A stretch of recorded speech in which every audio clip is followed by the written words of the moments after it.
I'm just talking about football. the best, no politics here. Okay? Free Palestine, free Palestine, free Palestine. Todos los días ahora hay unos asesinatos. En Gaza todos los días ya es como una rutina. Las sanciones impuestas a Moscú tras la invasión de Ucrania han cerrado las puertas a sus deportistas a las principales competiciones mundiales. No es solo deporte, nunca lo ha sido. Los Juegos Olímpicos, las Olimpiadas, esas que cada 4 años rellenan la programación de verano de las televisiones y nos hacen mirar de nuevo a los mapas, ni son neutrales ni son apolíticas, pero sí son un excelente espejo en el que contemplar y analizar el mundo y las dinámicas de poder que lo atraviesan. Los Juegos Olímpicos de París 2024 arrancaban en un contexto internacional convulso. Eran los primeros grandes juegos tras la pandemia. Recordemos que los de Tokio 2020 tuvieron que aplazarse y pasaron sin pena ni gloria. Y nada menos que en la capital francesa, repetidora como anfitriona por tercera vez, que venía de una resaca electoral reciente fruto de una crisis política sin resolver. Buena prueba de ello fueron las pitadas a Macron durante el evento inaugural. París, ya sabemos, es ciudad de luces y sombras. Por eso en esa sonadísima inauguración de estas Olimpiadas pudimos ver cierto tufillo colonial en la puesta en escena y en la narración televisiva, por cierto, aunque también pudimos disfrutar de una María Antonieta decapitada cantando heavy metal para espanto de los Borbones allí presentes, así como un bonito reconocimiento en forma de estatuas a feministas francesas como Simone de Beauvoir, Olympe de Gouges, Louise Michel o Paulette Nardal. Pero también pudimos ver a Rafa Nadal, que siempre es un bajón. Pero que el show y la fanfarria no nos desvíe de lo importante. Pese a los intentos de Francia de mostrarse al mundo como una nación de modernidad e inclusión, y pese a la insistencia del COE en que los Juegos Olímpicos son un lugar de concordia, de paz y convivencia que trascienden la política, claro que hay política en las Olimpiadas. Es más, las Olimpiadas no pueden entenderse sin la geopolítica. Y es que estos Juegos de 2024 han permitido el sport washing, el lavado de cara de Israel ante el mundo, pudiendo competir como un estado más, pese a que mientras sus atletas pisan la pista, sus soldados siguen masacrando civiles en la Franja de Gaza. Es más, algunos de sus soldados son también atletas. La vara de medir es muy diversa, como ahora veremos a la hora de decirle a los países eso de tú no juegas. Pero no es solo eso. Los Juegos Olímpicos, históricamente, han sido el escenario que reflejaba las relaciones geopolíticas del mundo, las tensiones, los conflictos, las interdependencias. Desde Atenas 1896, cuando arrancaron los Juegos Olímpicos modernos, hasta este París 2024. La historia de las Olimpiadas narra también guerras, luchas de clase, por la igualdad racial, feministas. Sepan que solo la Primera y la Segunda Guerras Mundiales, además de la pandemia de COVID, impidieron celebrar unas Olimpiadas y que durante la Guerra Fría estas escenificaron con algunos episodios míticos el espíritu de los tiempos. Acuérdense de Nadia Comaneci flotando sobre la tarima, el Black Power puño en alto de Tommy Smith y John Carlos en México 68 o los waterpolistas húngaros y soviéticos a puñetazo limpio en Melbourne 1956. Por eso hoy, en La Base, pasamos olímpicamente de esos que dicen que el deporte es solo deporte y que tengamos la fiesta o las Olimpiadas en paz en medio de un mundo en guerra. Pónganse las zapatillas de marcha atlética que vamos a hacer un repaso por los Juegos Geolímpicos, mi compañera Irene Sugasti y yo, hoy aquí en La Base Agosto. Arrancamos. La Base.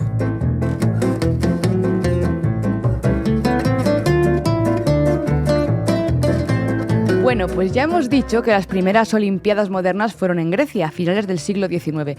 Pero nos vamos a venir un poquito más adelante, hasta el año 1936, para recordar un hermosísimo episodio olímpico, no demasiado conocido, por desgracia, ocurrido aquí, en el Estado español.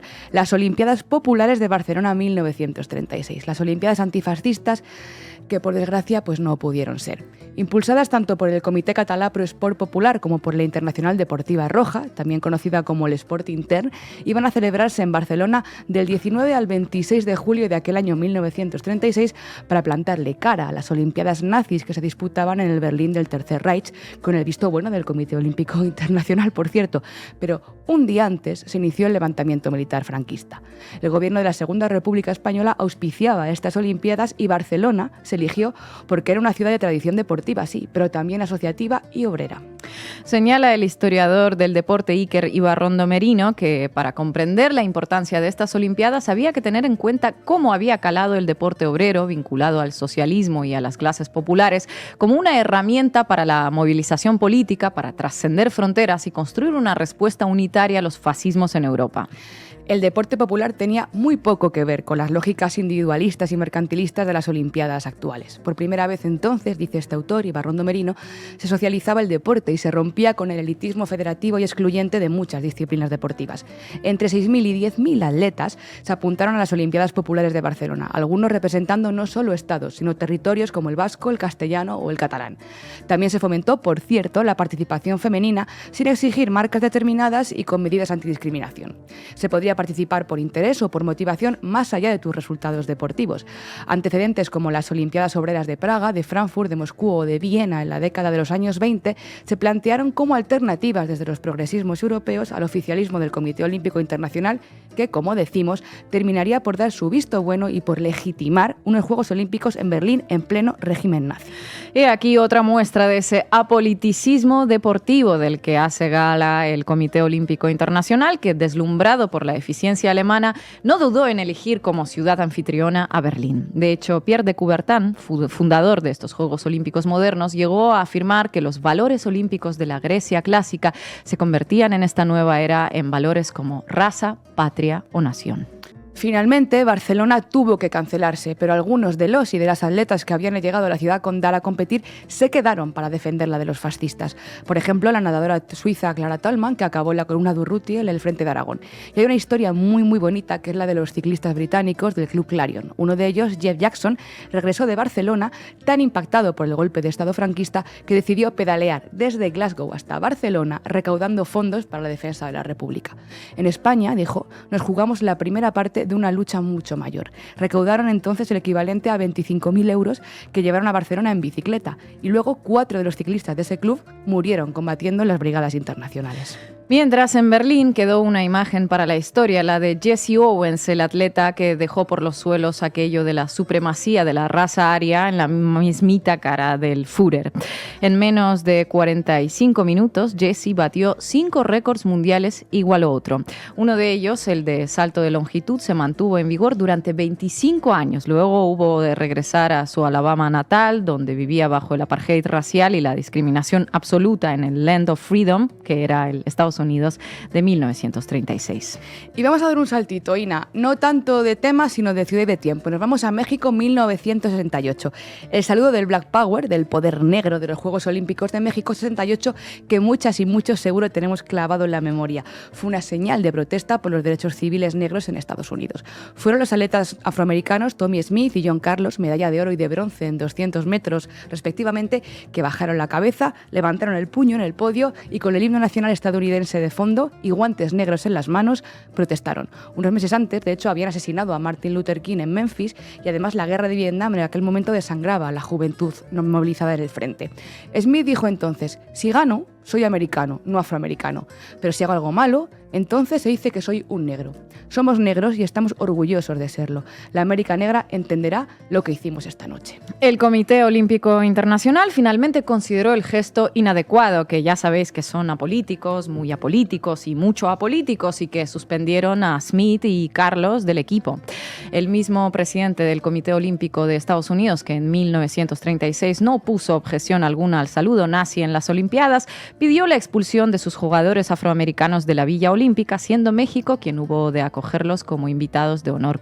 A su vuelta a Estados Unidos sufrieron amenazas y ostracismo profesional. Land of Freedom. Pero México 68 no se recuerda solo por eso. Tradicionalmente, ser sede olímpica implica mucho más que acoger unos Juegos. Es también un negocio para millones de personas y una excusa para que, oye, pues en nombre del urbanismo, de la seguridad o del prestigio internacional, pues se den unos cuantos buenos porrazos, además de unos cuantos pelotazos. Tal fue el caso de la matanza de Tlatelolco, que me perdonen las compañeras y compañeros de México si lo he dicho mal, en 1968, apenas unos días antes del arranque de las Olimpiadas. El gobierno de Gustavo Díaz Ordaz había invertido 150 millones de dólares de aquella época en mostrarse al mundo durante los Juegos Olímpicos y de paso, bueno, pues darle un poquito de pan y circo a un México empobrecido y reprimido bajo ese autoritarismo priista. En ese contexto, con los sindicatos y movimientos estudiantiles movilizados contra la brutalidad del régimen, las Olimpiadas se antojaron un contexto ideal para limpiar Ciudad de México de agitadores. Díaz Ordaz no iba a permitir que un atajo de comunistas y de radicales le manchara sus Olimpiadas. Por lo tanto, había comitivas de seguridad para que el evento se desarrollara con total normalidad y las fuerzas especiales, que tenían por nombre Batallón Olimpia, un grupo paramilitar, se encargaban de mantener el orden. El 2 de octubre de 1968, ese batallón se infiltró en un mitin en la Plaza de las Tres Culturas de Tlatelolco y abrió fuego contra los manifestantes en una noche de persecuciones, secuestros y asesinatos. Aunque la versión oficial hablaba de 20 muertos, se calcula que unas 300 personas murieron ese día. Tuvieron que pasar décadas en México para que se hablara por fin de la matanza de Tlatelolco. Ciertamente, la Guerra Fría podría contarse saltando de Olimpiada en Olimpiada. Una de las máximas expresiones de la rivalidad histórica entre el bloque soviético y el occidental fueron desde siempre los Juegos Olímpicos, o más bien desde el momento en que la Unión Soviética se incorporó a las competiciones, que fue en el año 1952 en Helsinki. Damos un pasito para atrás. Escribía New York Times el 27 de julio de 1952. La primera semana de los Juegos Olímpicos con la URSS como debutante demostró tres cosas: que el este y el oeste pueden competir en certámenes deportivos sin pelearse, que el nivel de preparación de los atletas rusos es alto, lo que motivaría a la URSS a involucrarse más en eventos internacionales, y que la gente en las gradas, independientemente de lo que proclamen los organizadores, interpretan esos Juegos Olímpicos en primer lugar como una competición entre este y oeste. Los Juegos Olímpicos de Barcelona de 1992 pasaron a la historia como la última competición en la que participó una delegación de la Unión Soviética, un país que había colapsado. Los 40 años que transcurrieron entre la edición 15 y la 25 estuvieron fuertemente marcados por esa pugna geopolítica trasladada a las pruebas deportivas. Esa tradición de hacer un cálculo general del medallero, por ejemplo, cuántos oros se llevó tal o cual equipo, cuántas medallas en total, cuántas platas, etcétera, la introdujeron Estados Unidos y la URSS, que han estado compitiendo durante décadas por ocupar el primer puesto en cada edición de los Juegos Olímpicos. Después de la disolución de la Unión Soviética, tras un breve parón, Rusia tomó el relevo en esa peculiar competición hasta que fue vetada la participación de sus atletas, primero por escándalos relacionados con el dopaje y después por la invasión de Ucrania. El medallero refleja que, en cierta forma, quien domina el orden mundial es quien manda. Basta con echarle un ojito al top 5. Estados Unidos, Unión Soviética o Rusia, Reino Unido y, por supuesto, China. Uno de los episodios de mayor tensión geolímpica comenzó antes de 1980, año en el que Moscú se convirtió en la sede de los Juegos Olímpicos. Un año antes, en 1979, la URSS comenzó su intervención militar en Afganistán, dando inicio a una fuerte campaña de presión liderada por Estados Unidos para que el Comité Olímpico Internacional trasladara la sede fuera de la URSS. Un momentito. Estados Unidos, que lideró esa campaña por el boicot a la URSS, indignado por la invasión de Afganistán, ¿no era ese mismo país que en esos precisos momentos estaba financiando a los fundamentalistas islámicos afganos que luego se hicieron conocidos mundialmente como los mujahidines, pero aquellas eran los freedom fighters y posteriormente se unieron a las filas del Talibán? Era ese mismo país, compañera, pero ya sabes, hay que cabalgar las contradicciones. Fue en esos años que la CIA llevaba a cabo una de las operaciones más largas y más costosas de su historia, la Operación Ciclón, que consistía en financiar a los muchachos que la CIA llamó efectivamente primero Freedom Fighters, pero que en su fervor libertario se le fueron de las manos, como sabemos perfectamente. 40.000 millones de dólares durante 25 años desembolsaron, según cálculos periodísticos muy aproximados, todo minucias. Ninguna de las guerras que Estados Unidos inició, llevó a cabo o provocó merecieron que el país recibiese ni siquiera una pequeñísima reprimenda. Y tengamos en cuenta que unos pocos años antes estaban metidos de lleno en la guerra de Vietnam. Eso sí, la invasión soviética de Afganistán les resultó tan indignante que lograron convencer a nada más y nada menos que 64 estados para que boicotearan las Olimpiadas de Moscú 1980. Casualidades de la vida, el presidente estadounidense Jimmy Carter se encontraba en plena campaña para su reelección y fue implacable con la violación de derechos humanos por parte de la Unión Soviética. Le dio un ultimátum a Moscú para que retirara las tropas de Afganistán y Moscú, para sorpresa de nadie, se lo pasó por la canasta. De manera que Canadá, RFA y Japón apoyaron el boicot casi de inmediato, atendiendo el impulso de Estados Unidos. Qué poco ha cambiado el mundo desde entonces, ¿verdad? Turquía y Albania también lo hicieron porque tenían sus propias tensiones con el país socialista. Se invirtió muchísimo tiempo y recurso en sumar a la campaña a los países musulmanes de Asia y África, hasta tal punto que se convocó al legendario boxeador Muhammad Ali, que logró convencer a Surinam y Somalia para que no fueran a Moscú. La Unión Soviética tampoco perdió el tiempo y pudo garantizar la participación de 24 países africanos. Y China, por su parte, que por aquel entonces se llevaba bastante mal con la Unión Soviética, por las contradicciones entre maoísmo y marxismo-leninismo y también por un conflicto territorial en el que estaban envueltos ambos países, pues tampoco envió a sus atletas, engrosando así la lista de los que se bajaron del certamen. En el bloque occidental, sin embargo, también hubo divisiones con respecto a la pregunta de si participar o no. 17 países capitalistas permitieron a sus deportistas competir sin bandera y sin el himno, y solo Austria, Grecia, Malta, Finlandia, la siempre neutral hasta hace poco, y Suecia tomaron parte sin limitaciones, con banderas, himnos y sin boicot. Y como decenas de equipos deportivos y de atletas se quedaron sin poder acudir a la que para muchos era la cita de su vida, pues ahí fue cuando nació la idea de organizar competiciones paralelas. Porque claro, aquí estamos hablando de los juegos geopolíticos dentro de las Olimpiadas y no hay que perder de vista cómo esa misma geopolítica se convierte en una apisonadora para deportistas que literalmente entrenan toda su vida para finalmente acudir a esa cita y que en el último momento pues son obligados a perdérsela por cuestiones que no tienen nada que ver con el deporte que practican, ¿no? Para que el sabor de boca no les fuera tan amargo, en 1980 Estados Unidos organizó unos juegos de los que pocos se acuerdan ya, que a diferencia de las Olimpiadas de Moscú, que han quedado para el recuerdo, ¿no? Estos juegos fueron bautizados con el pomposo nombre de la Campana de la Libertad o Liberty Bell Classic, después de que fracasara el intento de Estados Unidos de celebrar competiciones paralelas en distintos países de varios continentes. Y 4 años más tarde, para la sorpresa de nadie, la URSS procedió a boicotear los Juegos Olímpicos de 1984 que se celebraban en Los Ángeles.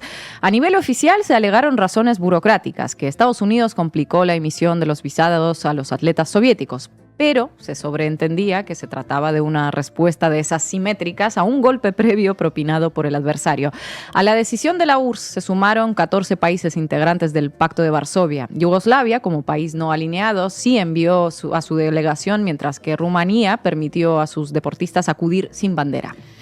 Y claro, la Unión Soviética y los países que se sumaron al boicot de las Olimpiadas de Los Ángeles tuvieron su propia versión de la Campana de la Libertad, o sea, unos Juegos Olímpicos alternativos. En el verano de 1984, Moscú inauguró los Juegos de la Amistad, en los que participaron deportistas de más de 50 países, incluidos algunos de los que no se perdieron la cita en Los Ángeles también. En 1991 la URSS se desintegró y podría parecer que la rivalidad geoolímpica quedaría como algo del pasado. Pero ¡qué ingenuidad! Tras unos años de deriva de Rusia, que en la década de los 2000 recuperamos esa insana competencia, por decirlo de alguna forma, Rusia tomó el relevo de la Unión Soviética en esa rivalidad en el medallero con Estados Unidos y también se incorporó China, reclamando así su lugar como primera potencia mundial. En la década de los 2000, los organizadores pasaron a priorizar más los intereses económicos y comerciales. Como cuenta David Gómez en un artículo del Orden Mundial, el Comité Olímpico Internacional puso el foco en las economías emergentes que monopolizaron la asignación de las sedes olímpicas durante un tiempo. Río de Janeiro, Pekín, Sochi con las Olimpiadas de invierno. Acoger el principal certamen deportivo en países en ascenso como China, Brasil o Rusia fue de una importancia simbólica tremenda. Y tanto es así que en el año 2007, por ejemplo, el mismísimo presidente de Rusia, Vladimir Putin, fue a la ciudad de Guatemala a presentar la candidatura de Sochi 2014 para los Juegos Olímpicos de Invierno ante el Comité Olímpico Internacional. Personalmente pronunció un discurso en inglés en el que habló de toda la infraestructura que se podría construir en esa ciudad del sur de Rusia en los 7 años venideros y finalmente logró traer esos Juegos Olímpicos a Rusia. A ver, no fue el único político político de alto nivel que se presentó ante el Comité Olímpico Internacional, ¿eh? En 2005, el entonces primer ministro del Reino Unido, Tony Blair, también promocionó personalmente la candidatura de Londres 2012 durante una sesión del Comité Olímpico, lo cual viene a confirmar una vez más que eso de que los Juegos Olímpicos están despolitizados pues es un mito. Es un mito y prueba de ello son los Juegos Olímpicos de este año. Las delegaciones de Rusia y Bielorrusia están vetadas oficialmente por el Comité Olímpico Internacional a causa de la invasión de Ucrania de 2022. El argumento oficial es que Rusia violó la Carta Olímpica, el reglamento de la competición, cuando absorbió unilateralmente las organizaciones deportivas de las regiones ucranianas ocupadas y anexionadas de Donetsk, Gerson, Lugansk y Zaporilla.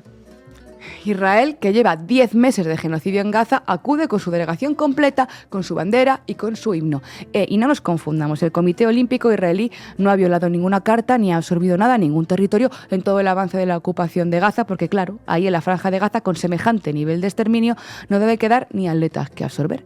Porque resulta que de entre los más de 39.000 asesinados que lleva Israel, se cuentan 340 profesionales del deporte, incluyendo atletas y entrenadores. Pero resulta que, según el presidente de la Comisión de Coordinación de los Juegos, los comités olímpicos israelí y palestino coexisten de manera pacífica, así que tú tranquila, Irene.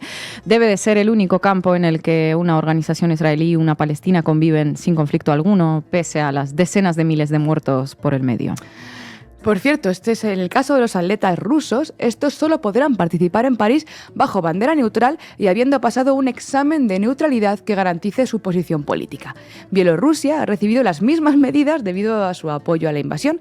Los 88 atletas israelíes, sin embargo, ahí están, nadie les ha hecho un examen. Al menos 30 de ellos han mostrado su apoyo a la invasión de Gaza por parte de las fuerzas de defensa de Israel abiertamente, según contabilizó el periodista egipcio Karim Zidan, citado por El Salto.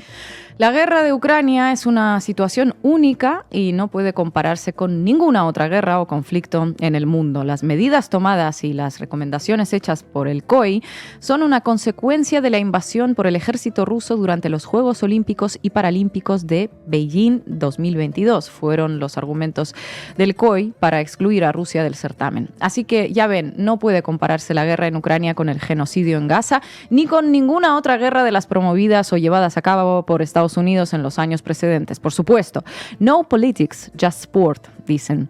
Dejen la política fuera de la cancha. Los Juegos Olímpicos son un lugar de paz y concordia. El doble rasero para con países invasores y genocidios en los Juegos Olímpicos haría sonrojarse a Eurovisión y mira que ya era difícil, ¿eh? Más allá del apoyo a las fuerzas de defensa que mostraron algunos atletas israelíes, en Israel hay soldados que son atletas y viceversa, atletas que son soldados, aunque a ellos nadie les pida una prueba de excelencia ideológica. Un ejemplo es este de Peter Palchik, que se hacía una foto con unas cabezas de misil de esas que matan niños palestinos en sus redes sociales con el texto: para vosotros, de mi parte, mucho gusto. Pero a este tipo nadie le ha pedido una prueba de neutralidad, ¿eh? La neutralidad, el Just Sports, es lo que la afición israelí corea cuando asedian a cualquiera que cuestione a su país, no solo en lo político, incluso también en lo deportivo. Esto es lo que le pasó a este aficionado brasileño durante una entrevista en las Olimpiadas. Dale, Rocío. And what do you think about the game? I thought it was a good game. I thought in the beginning Israel was better, but now Mali is is destroying them, I think. Israel is not bad. Israel is not bad, but No politic here. I Politic here. I think Mali is going to destroy them politic here. today. Stop. No, I'm just talking about football. I'm just talking about football. Mali the best, no politic here. Okay? Free, free Palestine! Free, free Palestine! Free, free Palestine! Free, free Palestine!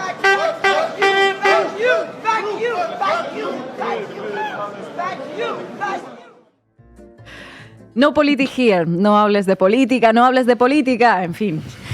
En fin, nosotras no podemos no hablar de política, somos así, si saben cómo nos ponemos, para que nos invitan. Así que vamos a acabar donde comenzamos, compañera Ina, en Barcelona 1992. Sé que muchas lo recordaréis por aquel momentazo, post-mortem, por cierto, entre Freddie Mercury y Montserrat Caballero, que estaba viva de aquellas, o aquel encendido del pebetero, pero los Juegos Olímpicos de Barcelona fueron mucho más que eso. Si habéis leído a Manuel Vázquez Montalbán, y si no lo habéis leído, correr a hacerlo como lectura de verano obligada, el periodista catalán narró como nadie el advenimiento de las Olimpiadas y lo que significaron para la ciudad y para nuestro país. Advirtió, de hecho, de los riesgos de esa brutal operación urbanística que expulsó a muchas personas de sus barrios y que cambió para siempre a Barcelona, en medio de una euforia de ladrillo, de billetes, deportes, de su Claro, avance. estamos en el año 1992, ha caído el muro, Expo de Sevilla, la entrada en la Unión Europea, la reconversión industrial, el rey Juan Carlos entrando en Montjuïc al son de Els Segadors. The Good Old Times. Ya lo cantan en un temazo los Biznaga, que decían: el castillo hinchable de la marca España hace tiempo pierde aire, aún nos dura la resaca, y últimamente pienso en las reconversiones, los relatos oficiales y los efectos especiales de Barcelona 1992. Tengamos en cuenta también que era un relato de un mundo teóricamente superador de la Guerra Fría. Los yugoslavos, por ejemplo, pues ya no tendrían que preocuparse más de brillar en lo olímpico como hicieron tantos años atrás, porque una guerra se los iba a llevar por delante en unos pocos años. La imagen de Fidel levantando el puño en Barcelona, en el Estadio Olímpic, también queda para el recuerdo, porque se puso en primera fila, debajo de los reyes, de los Borbones, de Samaranch, de Felipe González, de Puyol o de Maragall. Cuba, por cierto, quedó en aquellas finalmente quinta en el medallero, no pato. Pero después de la euforia olímpica llegó el bajonazo, corrupción, crisis económica y una Barcelona postolímpica explotada por la turistificación como modelo de ciudad, y hasta hoy. Y sin embargo todavía hay quien pretende rescatar ese espíritu del 92, esa euforia colectiva de contratos públicos, de infraestructuras faraónicas, con muy poquitos valores deportivos de por medio, pero sí con mucho business. Tal es el caso de Madrid. Hablábamos antes de grandes líderes defendiendo candidaturas. Nadie ha olvidado aquel Relaxing Cup of Café con leche en Plaza Mayor de Ana Botella y las varias intentonas de Madrid por ser sede olímpica. Pero por mucho entusiasmo que pongan sus impulsores, la capital se lleva un contigo no bicho constante por parte del Comité Olímpico Internacional. Las últimas calabazas ha sido la cuarta intentona, la candidatura de 1936. A este paso, si algún día lo consigue, la capital ya no va a tener pues ni árboles, solo bares, terrazas, Airbnbs y grandes capitales guarimberos. Bienvenidos. Pero cuidado, compañera, no mezclemos deporte y política. Gracias. In the CIA, we didn't give a hoot about democracy.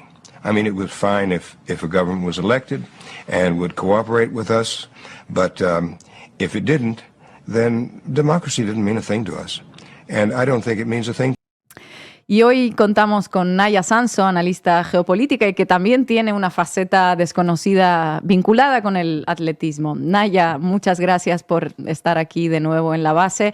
Y bueno, vamos a ir al grano. ¿Qué opinas de esa afirmación de que las Olimpiadas son apolíticas y neutrales? Bueno, si lo personal es político, una competición en la que los atletas, los deportistas compiten bajo la bandera de su país no puede no ser política. Los Juegos Olímpicos han sido políticos desde su nacimiento. Si vemos esa evolución a lo largo de estos algo más de 100 años desde 1896, vemos que los Juegos Olímpicos han pasado por diferentes fases que son paralelas a los cambios que ha habido en la sociedad. Esas primeras Olimpiadas estaban muy vinculadas a la aristocracia, eran ellos quienes podían dedicarse al deporte, el resto de la sociedad tenía que trabajar. A lo largo del siglo XX vimos esas Olimpiadas de 1936 que Hitler utilizó para hacer su propaganda, ese triunfo de la voluntad, de esos grandes planos de Leni Riefenstahl. Quedó claro qué estaba haciendo la Alemania nazi. A lo largo de la Guerra Fría vimos todo ese enfrentamiento. Los Juegos Olímpicos nunca han dejado de ser políticos. A lo largo del siglo XX han pasado a ser más comerciales que políticos, pero esa política vuelve en el momento en el que existen tensiones internacionales. Y ahora mismo estamos en un momento muy complicado, con varios focos de mucha tensión, de tensión política o económica en unas partes del mundo y tensión directamente militar en otras. Hoy mismo estamos a la espera de lo que France Press llama el mayor intercambio de prisioneros este-oeste desde la Guerra Fría. El mundo ha cambiado mucho, pero hay cosas que se mantienen y una de ellas es que no hay nada de apolítico en unos Juegos Olímpicos que cada vez más se utilizan para presentar los países y para proyectar poder blando. En ese contexto no podemos hablar de juegos apolíticos, podemos hablar de integración, podemos hablar de mejorar relaciones en esos niveles, digamos, de a pie entre los propios deportistas, entre las deportistas, pero a nivel de país, su lectura siempre ha sido política y no es de esperar que vaya a dejar de serlo. Hola Naya, qué guay tenerte aquí en La Base. Siguiendo un poco con esta idea, ¿qué crees tú que queda de ese presunto internacionalismo olímpico y deportivo que tienen los Juegos, o que se supone que tendrían las Olimpiadas, y qué mapa de poder actual reflejan las Olimpiadas como evento internacional? Bueno, los Juegos Olímpicos, el COI es el primer intento de recuperar las Olimpiadas como un gran evento deportivo. Cada 4 años cuenta con unas dosis enormes de idealismo y de esa sensación de que si las personas de diferentes países se encuentran en un mismo lugar, pueden convivir, pueden llegar a conocerse, van a mejorar las relaciones entre sus países. Eso es así en niveles, digamos, más bajos. Entre los deportistas sí puede llegar a darse. Vimos en las anteriores Olimpiadas, perdonéis que vaya siempre al ejemplo de la gimnasia, la camaradería que había entre los y las gimnastas de Rusia y de Estados Unidos, que en algunos casos compartieron, en el caso de los hombres, compartieron incluso rotación, compartieron aparato. Ese saber estar de los atletas está ahí, y ese es un poco el germen sobre el que se debería construir. Pero ese es bastante ingenuo en este momento pensar que de ahí se va a llegar a un movimiento mundial internacionalista de paz y amistad entre los pueblos y entre los países. No son los deportistas quienes marcan la agenda, ni son los deportistas quienes marcan la política internacional de sus países, para bien y para mal. No se puede castigar a la población de un país por lo que hace su gobierno, ni tampoco se puede esperar que de esas relaciones entre deportistas salga mejores relaciones entre los países. Ese idealismo que siempre ha estado ahí en el Comité Olímpico Internacional, sobre todo en esas primeras décadas, a lo largo del tiempo ha sido sustituido fundamentalmente por el aspecto más comercial de los Juegos. Sigue estando más o menos ahí, pero está muy tapado por esas ganas que tienen los países de mostrar un medallero en el que están por encima de quienes son en cada momento sus rivales políticos. Se veía en la Guerra Fría con ese intento de la Unión Soviética y de Estados Unidos de mejorar en los deportes en los que el otro era más fuerte y de conseguir estar a la altura, conseguir esa rivalidad política, llevarla a lo deportivo, y no precisamente para sustituir las tensiones políticas y en rebajarlas en un partido de fútbol, en un partido de hockey. Hay uno muy claro, el de 1980, Lake Placid. Se han hecho películas, incluso el milagro sobre el hielo, lo llaman en Estados Unidos, esa derrota de la Unión Soviética a manos de Estados Unidos en el hockey hielo. Se utiliza el deporte para proyectar poder económico, poder político y simplemente potencia. Hay muchas dosis de testosterona también en el movimiento olímpico, aunque con esta mayor participación de las mujeres en las últimas décadas, los Juegos Olímpicos también van cambiando como la sociedad. Ese aumento del peso de las mujeres en los Juegos Olímpicos ha rebajado quizá algo esas dosis de testosterona, pero que siguen ahí, siguen existiendo. Naya, ¿qué opinión te merece toda esa polémica que se generó a cuenta del evento inaugural, por los temas de diversidad, acusaciones de la cultura woke y todo eso que oímos de la extrema derecha?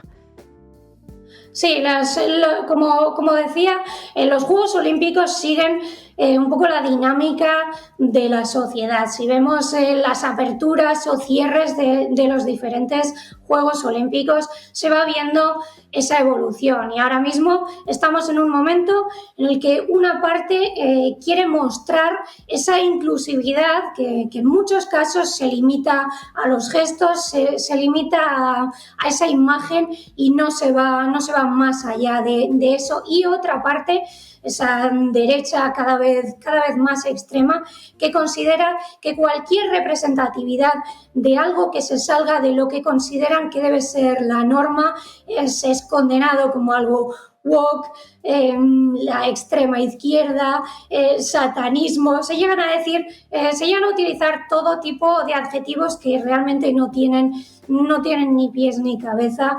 Esa representación de una sociedad que ya no es esa sociedad heteropatriarcal, esa familia nuclear. Hay muchos tipos de familia, hay muchos tipos de deportistas que tienen que tener su visibilidad en unos Juegos Olímpicos, igual que en el día a día. La extrema derecha se centra en esa especie de parodia de la última cena, como si nunca se hubiese jugado con esa imagen. Ya lo hizo Buñuel hace décadas en Viridiana, en una película que fue premiada en el Festival de Cannes. No se ha inventado nada. Esa ceremonia inaugural representó un poco cuáles son las posturas políticas en ese aspecto social, en esa parte que cree que por mostrar a diferentes personas se consigue que se vean integradas en la sociedad, algo que no necesariamente es así, y esa extrema derecha que se horroriza cada vez que ve en la imagen a alguien que no tiene su propia imagen. Totalmente. Y oye, Naya, una pregunta un poco más personal. Tú que practicas deporte federado, que le das a la gimnasia y que conoces un poco el percal, ¿puedes explicarnos qué es eso de la diplomacia deportiva? Bueno, la diplomacia deportiva es, digamos, la de a pie, la que pueden hacer dos gimnastas que están esperando para calentar en el mismo aparato, o que se ven en la Villa Olímpica y que se reconocen porque se han visto en televisión o porque una de ellas tiene un cierto palmarés. Yo recuerdo hace 2 Juegos Olímpicos, en el caso de la gimnasia, fue bastante célebre un selfie de una jovencísima gimnasta de Corea del Sur con una veterana y campeona olímpica gimnasta de Corea del Norte, la República Popular de Corea. Esa imagen fue muy comentada porque fue perfectamente natural.